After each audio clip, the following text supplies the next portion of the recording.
Hey, folks, good morning and welcome to another episode of Steelers Morning Rush. I'm Alan Saunders. It is Friday, November 22nd. It is I don't know that we have a word for a Friday after a loss on Thursday Night Football.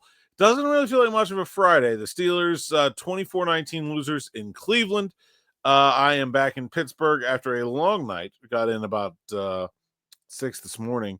Got a little bit of sleep, ready to go here on a Friday. Still snow on the ground outside, which is cool. Appreciate that. Awesome conditions last night. Can't believe the Browns are ever going to consider putting a dome on a stadium after witnessing that spectacle. That was awesome. Not awesome. The Steelers' performance in Cleveland, kind of had a feeling that was coming. And I'm a little baffled by the way the Steelers used their quarterbacks in this one. I did expect a lot more of Justin Fields, as I had been saying in the days leading up to the game.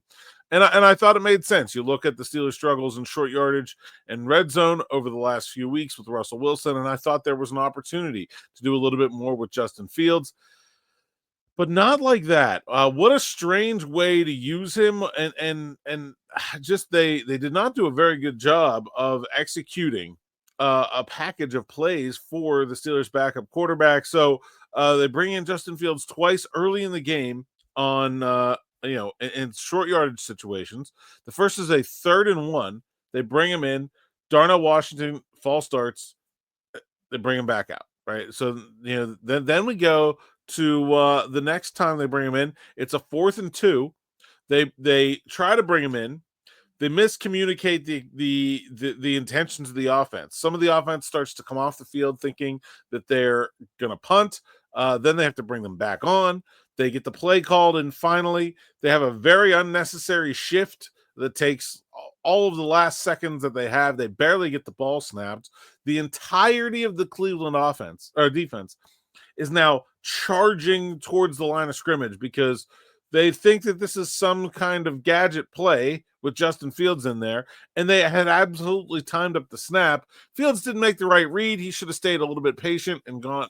And I think he eventually would have got the first down if he ran to the left. But his timing was thrown off. The entire timing of the play was thrown off because they didn't execute the mechanics of running the offense right, of getting it in.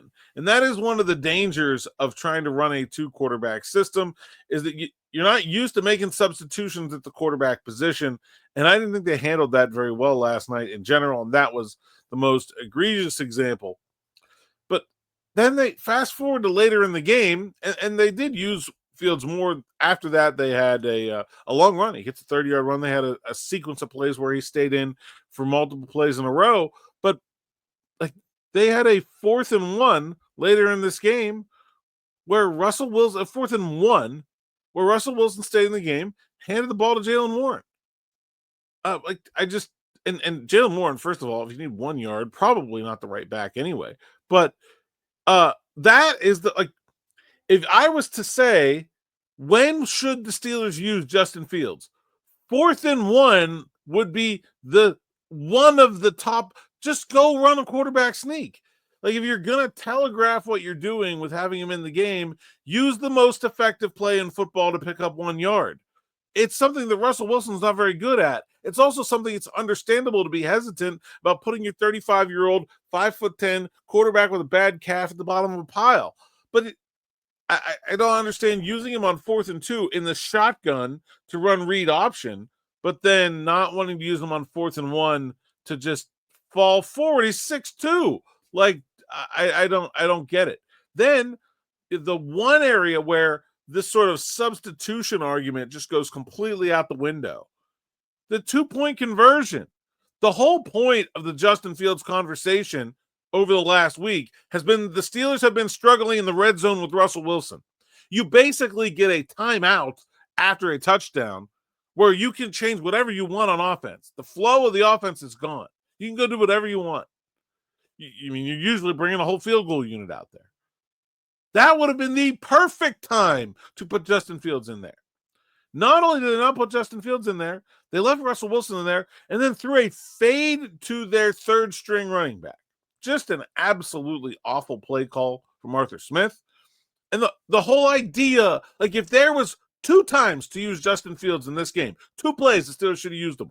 4th and 1 and the 2-point conversion. Those were the 2 plays to use Justin Fields. The other couple plays they used him were fine, but those were the most important times to use him, and they didn't. And they used him some other times, like on the last drive of the game when they needed to pick up 4 yards on a 3rd down to get a 1st down and maybe win the game. Well, not the last drive. This next to last drive. I mean, look, Justin Fields is certainly a capable quarterback. It's not like it's like they treated him like he's Taysom Hill, like he can barely throw. And then you put him out there in that situation, and all of a sudden the play call is for him to throw a deep ball to George Pickens. And Fields said that was one of his first reads. Look, George Pickens in one-on-one coverage is a good read, but that's still a low percentage throw for 3rd down and a chance to win the ball game. The decision-making about how and when to use the players was far more impactful than what each of the players were doing. And let's be honest, Russell Wilson and Justin Fields did not play particularly well in their opportunities. Justin Fields didn't make the right read, got tackled for a loss, didn't complete a pass when he could have completed a pass. That's on Justin Fields. But I look at the strategy and I'm like, this just doesn't make any sense. And so to me, that there's a lot of things that happen on Thursday Night Football that you can largely chalk up to Thursday Night Football in the snow, on the road, against a division team. When you're just going to get dragged down to their level of play, it's inevitable. To me, this was a failure of the Steelers coaching staff, and it was an obvious one, and I still don't understand. It's one thing if they try something and I say, oh, okay, I see what they were going for here and why that would have been better, but it just didn't work.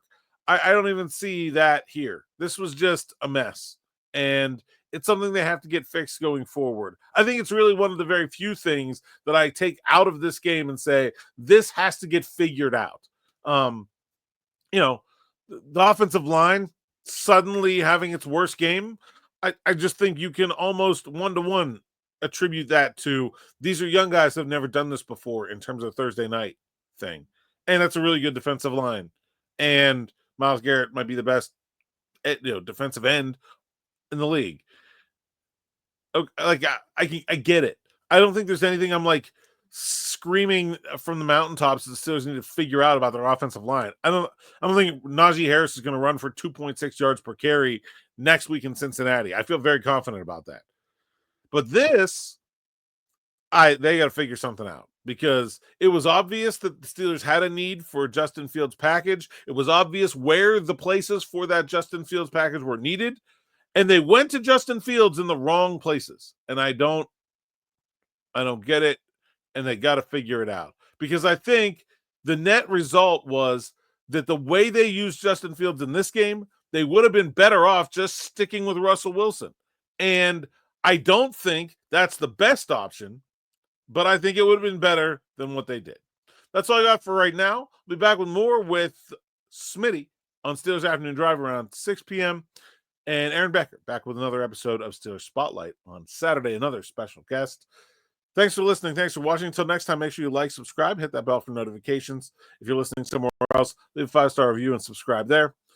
And we'll see you next time.